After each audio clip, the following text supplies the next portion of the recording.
কিন্তু এই ইণ্ডিকেটৰৰ কথা কৈছোঁ, এই মিটাৰত যে লাগি আছে সৰু সৰু 4টা ইণ্ডিকেটৰ অহৰ্নিশে যে জ্বলি থাকে, আৰু এই ডিছপ্লেখন যে আছে সেইকেইটাইতো কাৰেণ্ট টানে, সেইকেইটা বিলটো কোনে দিব? সেইকেইটাতো আমাক কোনো প্ৰয়োজন নাই, কনজিউমাৰক সেইকেইটা কোনোৱেই প্ৰয়োজন নাই। সেই বস্তুকেইটাৰ আমাকতো যিটো কাৰেণ্ট খৰচ কৰিছোঁ সেই তাৰ বিলটো হোৱা হ'লে হৈ যায়, কিন্তু সেই তাৰ যিটো মিটাৰটোতো ইনপুট হৈ গ'ল বাহিৰৰ কাৰেণ্ট আহি, তাৰপিছত ওলাই গৈছে বাহিৰলৈ, মানে আপোনাৰ ঘৰলৈ লোডটো ওলাই গৈছে। সেই মাজত যি 4টা ইণ্ডিকেটৰ আছে আৰু ডিছপ্লেখন আছে, তেনে নগণ্য কাৰেণ্ট জানো, তেনে অকণমান কাৰেণ্ট, কিন্তু হ'লেও যেতিয়া APDCL-ক খবৰ কৰিবলৈ গ'লে কয় যে সেই ঘৰৰ ইনভাৰ্টাৰ ইণ্ডিকেটৰকেইটাও কাৰেণ্ট টানে বুলি, ঘৰৰ ইণ্ডিকেটৰকেইটাও কাৰেণ্ট টানে বুলি, তেতিয়াহ'লে সেই 4টা LED ইণ্ডিকেটৰ আৰু এখন LED ডিছপ্লে সেইকেইটাইতো কাৰেণ্ট টানে, সেই কাৰেণ্টটো কনজিউমাৰে কিয় ভোগ কৰিব? আজি আপোনালোকৰ মাজত ক'বলৈ আহিছোঁ স্মাৰ্ট মিটাৰৰ একেবাৰে অকৰা কাহিনীবিলাক। APDCL-এ স্মাৰ্ট মিটাৰ লগোৱাৰ পাছত কনজিউমাৰখিনিক অকৰা কেনেকৈ বনাবলৈ বিচাৰিছে তাৰ কিছুমান কাহিনী।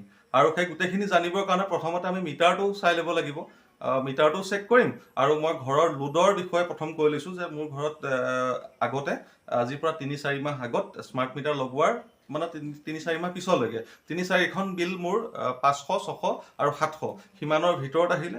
আৰু ৰিচেণ্টলি 2-3খন বিল, যেতিয়া ঠাণ্ডাও এতিয়া বৰষুণ দি আছিলে, গতিকে ফেন চেনো ইমান বেছি চলোৱা হোৱা নাই, আৰু লাইট আৰু মটৰ, পানী মটৰ 1 kV এটা মটৰ আছে, 1 হৰ্চ পাৱাৰৰ, সেই 1 হৰ্চ পাৱাৰ মটৰটো চলে দিনটোত 10-15 মিনিটমানকৈ চলে, আৰু বাকীকেইটা 6 ৱাট, 7 ৱাট আৰু 9 ৱাটৰ LED বাল্ব, 8টামান বাল্ব জ্বলে, আৰু 3খন ফেন, আজিকালি ফেনটো 100 ৱাটৰ আপোনালোকে গম পায়। সেইখিনি চলিছে, আগতো সেই একেখিনিয়ে চলি আছিলে, আৰু এতিয়াও সেই একেখিনি। এতিয়া আনকি মই ইনভাৰ্টাৰটো আঁতৰাই পেলালোঁ বিল বেছি অহাৰ কাৰণে। প্ৰথম মাহত যেতিয়া বিল বহুত আহি গ'ল, প্ৰায় 2000 ওচৰা-ওচৰি, তেতিয়া মই ইনভাৰ্টাৰটো আঁতৰাই থৈ দিলোঁ। তাৰ পিছৰ বিলখন আহিলে 2105 টকা ছেকেণ্ড বিলখন, আৰু এতিয়া যিখন বিল জেনেৰেট হৈছে সেইখন 3000 টকাৰ ওপৰত প্ৰতি মাহে এনেকৈ বাঢ়িছে। আমিতো এতিয়া প্ৰথমতে মিটাৰটো চাবলৈ জানিব লাগিব। সেইবাবে বলক মিটাৰটো কেনেকৈ চেক কৰে, বা মিটাৰটো কেনেকৈ চাই, তাত ইউনিট কেনেকৈ ওলায়, বা তাত যিবিলাক সংখ্যা ওলাই থাকে সেইবিলাকনো কি, কেনেকৈনো ইয়াৰ পৰা ডাটাখিনি গুচি যায়, বা কেনেকৈ আমাৰ যেতিয়া ডিউ ডেট পাৰ হৈ গুচি যায়, পাৰ হ'লে কাৰেণ্টটো কেনেকৈ নিজে নিজে কাট খাই যায়, সেই গোটেইখিনি চাম। এতিয়া দিয়া স্মাৰ্ট মিটাৰটো হৈছে জেনাছৰ মিটাৰ, এইটো জেনাছ কোম্পানীৰ হয়। ইয়াত তেনেকৈ 4টা LED থাকে, আপোনালোকৰ সকলোৰে ঘৰত থাকিব এনেকৈ 4টা। এই প্ৰথম যিটো এইটো ইয়াত ফেজ লিখা আছে, তাৰমানে মিটাৰটোলৈ ফেজ লাইনটো আহি আছে, এইটো কানেক্টেড হয়। এইটো CAL লিখা আছে, এইটো কেলিব্ৰেশ্যন মানে হৈছে এইটো যে আপোনাৰ যি লোড, সেই লোডৰ ৰিডিংটো কেলকুলেট হৈছে। ইয়ে বেছি জোৰত আৰু কমকৈ ব্লিংক কৰি থাকে আৰু এইটো হৈছে ষ্টেটাছ।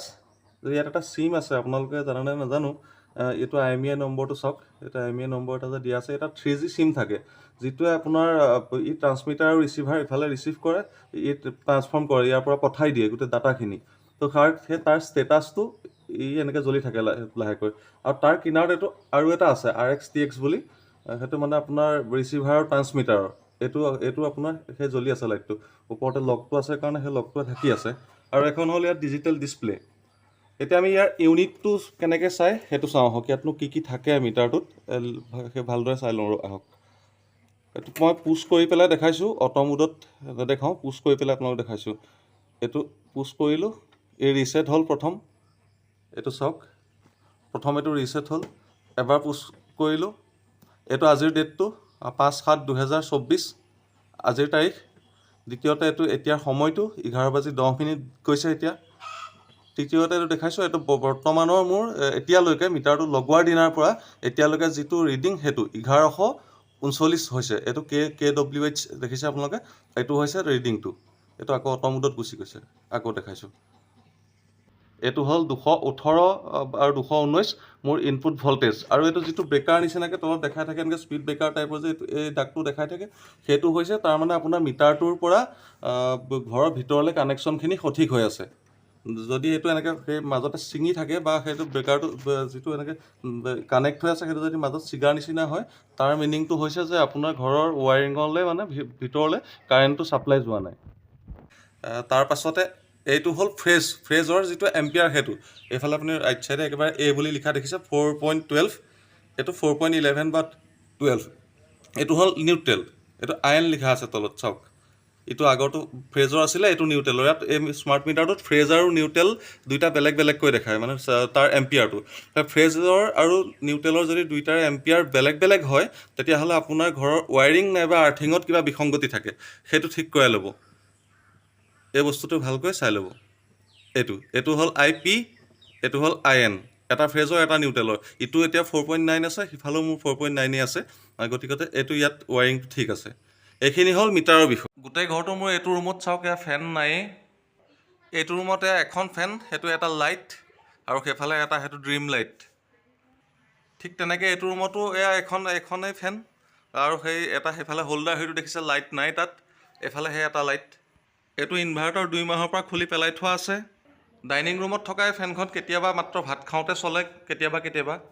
আৰু পানী মটৰটো আপোনালোকক কৈছোঁৱে যে 1 হৰ্চ পাৱাৰ বুলি, গতিকে এইটো এটা অকণমানি পানী মটৰ, বছ ইমানখিনিয়ে ঘৰত থকা এপ্লায়েঞ্চেছ। ৱাশ্বিং মেচিনকে ধৰি ঘৰৰ 2-3টামান এপ্লায়েঞ্চেছ ইতিমধ্যে মই আঁতৰাই পেলালোঁ। সেই সময়ত আগতে 700-600 টকা বিল আহি আছিলে, সেই সময়তে মই আঁতৰালোঁ আচলতে। কিন্তু তেতিয়াও ইমান বিল অহা নাছিলে, কিন্তু এতিয়া ঘপককৈ ইমানখিনি বিল আহিছে। আগৰ বোলে বিল দিবলৈ পেণ্ডিং আছে, তেনেকুৱাও নহয়। এইটো অকল মোৰে সমস্যা নহয়, এইটো আপোনালোকৰ বহুতৰে সমস্যা, বহুকেইজনৰ ইতিমধ্যে এনেকুৱা হোৱা দেখিছোঁ। আৰু যদি আপোনালোকৰ কাৰোবাৰ হোৱাও নাই, অতি সোনকালে এনেকুৱা সেই 2-3 গুণৰ বিল আপোনালোকে পাই যাব। স্মাৰ্ট মিটাৰৰ যি বিসংগতি, সেই বিসংগতি তথ্য আৰু প্ৰমাণসহ আপোনালোকক দেখুৱালোঁ, আৰু আপোনালোকক শ্বেয়াৰ কৰি সকলোকে জনাই দিয়ক আৰু সকলোকে সজাগ কৰক। আপোনালোকে যদি আপোনালোকৰ কাষৰ চাব ডিভিজনত গৈ যদি প্ৰশ্ন কৰে যে মোৰ বিল কিয় ইমান বেছি আহিছে চাই দিয়ক, তেওঁলোকে চাইটো দিব, কিন্তু তেওঁলোকে বিল কম কৰিব আপোনালোকক কেতিয়াও নোৱাৰে, প্ৰথম কথা। আৰু দ্বিতীয়তে তেওঁলোকে আপোনালোকক ক'ব, আপোনালোকে প্ৰমাণ কৰি চাব পাৰে যে আপোনাৰ যি ঘৰৰ আৰ্থিং, সেই আৰ্থিঙৰ খেলি মেলি আছে। অথচ তেওঁলোকৰ যি কৰ্মচাৰী, সেই কৰ্মচাৰীয়ে কিন্তু নাজানে যে নিউট্ৰেল আৰু আৰ্থিঙৰ মাজত ভল্টেজ কিমান ওলাব লাগে, আৰু ফ্ৰেজ আৰু আৰ্থিঙৰ মাজত ভল্টেজ কিমান ওলাব লাগে। কাৰণ তেওঁলোকৰ PDCL-ৰ যি কৰ্মচাৰী, তেওঁলোকৰ কামৰ নমুনা আৰু কামৰ জ্ঞান ভালকৈ আমাৰ জনা আছে। যি সময়ত ৰাস্তাবিলাকত যেতিয়া কেবুলিং কৰিছিলে, যে আগৰ তাঁৰবিলাক আঁতৰাই পেলাই সেই তাৰ ট্ৰান্সফৰ্মাৰৰ যিটো ট্ৰান্সফৰ্মাৰ, সেই ট্ৰান্সফৰ্মাৰটোৰ ওচৰত যিটো ডিষ্ট্ৰিবিউশ্যন বক্স অকণমান অত্যাধুনিক নিচিনা কিছুমান ঠাইত আছে, সেই বস্তুটো বা সেই যিটো ডিষ্ট্ৰিবিউশ্যন বক্স, যিটো DP বক্স, সেইটো তেওঁলোকে খুলি পেলাই তাৰ ৱায়াৰিংখিনি কৰিব নাজানে। তো তাতোতকৈ দুখৰ কথা একো নাই। আৰু APDCL-ত তেনেকুৱা কৰ্মচাৰীয়ে APDCL চলি আছে। বাহিৰৰ পৰা টেকনিচিয়ান মাতি পেলাই, বাহিৰৰ পৰা ইলেক্ট্ৰিচিয়ান মাতি নি পেলাই তেওঁলোকে তেওঁলোকৰ কামবিলাক কৰাই আছে। স্মাৰ্ট মিটাৰটো লগোৱাৰ পাছত প্ৰায় 2 বা 3 মাহলৈ মোৰ বিল আহিছিল 500, 600, 700 টকাৰ ভিতৰত মোৰ বিল আহিছিলে। 660 টকা, 670 টকা তেনেকৈ বিল আহিছিলে। তাৰ পাছত আজি 2-3 মাহৰ পৰা হঠাতে 2100, তাৰপাছত 3000, তাৰপিছত 3200 তেনেকৈ বিল আহিবলৈ ল'লে প্ৰতি মাহে মাহে। যেতিয়া বিল আহিবলৈ বেছি হৈ গ'ল, তেতিয়া ঘৰৰ ইনভাৰ্টাৰ কানেকশ্যনটো মই আঁতৰাই থৈ দিলোঁ। আজি 2 মাহ মই ঘৰত ইনভাৰ্টাৰ কোনো ধৰণৰ কানেকশ্যন কৰা নাই, কাৰণ তেওঁলোকে আপোনালোকে কিবা প্ৰশ্ন কৰিবলৈ গ'লে ক'ব যে ইনভাৰ্টাৰ যে জ্বলি থাকে ইণ্ডিকেটৰ লাইটকেইটা আপোনালোকে দেখিছে যে চাৰ্জিঙৰ যিটো ইণ্ডিকেটৰ লাইট, পাৱাৰৰ যিটো ইণ্ডিকেটৰ লাইট, যিটো আপোনাৰ UPS-ৰ ইণ্ডিকেটৰটো পিছত জ্বলে, আৰু যিটো আপোনাৰ কিবা ফল্ট হ'লে যি ইণ্ডিকেটৰ, নৰ্মেলি 2টা ইণ্ডিকেটৰ জ্বলি থাকে এটা ইনভাৰ্টাৰত। সেইটোৰ কাৰণেও সেইটো এনিটাইম সেইটো চলি থাকিলেও তেওঁলোকে বিল অহা বুলি ক'বলৈ বিচাৰে। এটা বেটাৰী যেতিয়া ফুল চাৰ্জ হৈ যায়, ফুল চাৰ্জ হৈ যোৱাৰ পিছত ইনভাৰ্টাৰটো অট'মেটিক সি ষ্টপ হৈ যায়, মানে ইনভাৰ্টাৰটোৱে কাৰেণ্ট টানি নাথাকে। সেই যিটো AC কাৰেণ্ট, সেই AC কাৰেণ্টটোকে আকৌ আপোনাৰ ঘৰখনত ডিষ্ট্ৰিবিউট কৰি থাকে, যিমানখিনি পইণ্ট ইনভাৰ্টাৰৰ পৰা আছে।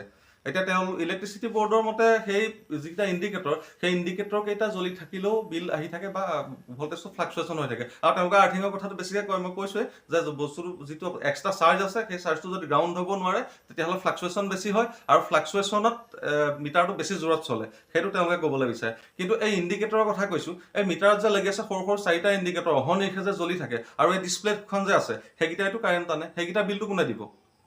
সেইকেইটাতো আমাক কোনো প্ৰয়োজন নাই, কনজিউমাৰক সেইকেইটা কোনোৱেই প্ৰয়োজন নাই। সেই বস্তুকেইটাৰ আমাকতো যিটো কাৰেণ্ট খৰচ কৰিছোঁ, সেই তাৰ বিলটো হোৱা হ'লে হৈ যায়। কিন্তু সেই তাৰ যিটো মিটাৰটোতো ইনপুট হৈ গ'ল বাহিৰৰ কাৰেণ্ট আহি, তাৰপিছত ওলাই গৈছে বাহিৰলৈ, মানে আপোনাৰ ঘৰলৈ লোডটো ওলাই গৈছে। সেই মাজত যি 4টা ইণ্ডিকেটৰ আছে আৰু ডিছপ্লেখন আছে, তেনে নগণ্য কাৰেণ্ট, জানো তেনে অকণমান কাৰেণ্ট, কিন্তু হ'লেও যেতিয়া APDCL-ত খবৰ কৰিবলৈ গ'লে কয় যে সেই ঘৰৰ ইনভাৰ্টাৰ ইণ্ডিকেটৰকেইটাও কাৰেণ্ট টানে বুলি, ঘৰৰ ইণ্ডিকেটৰকেইটাও কাৰেণ্ট টানে বুলি, তেতিয়াহ'লে সেই 4টা LED ইণ্ডিকেটৰ আৰু এখন LED ডিছপ্লে, সেইকেইটাইতো কাৰেণ্ট টানে। সেই কাৰেণ্টটো কনজিউমাৰে কিয় ভোগ কৰিব?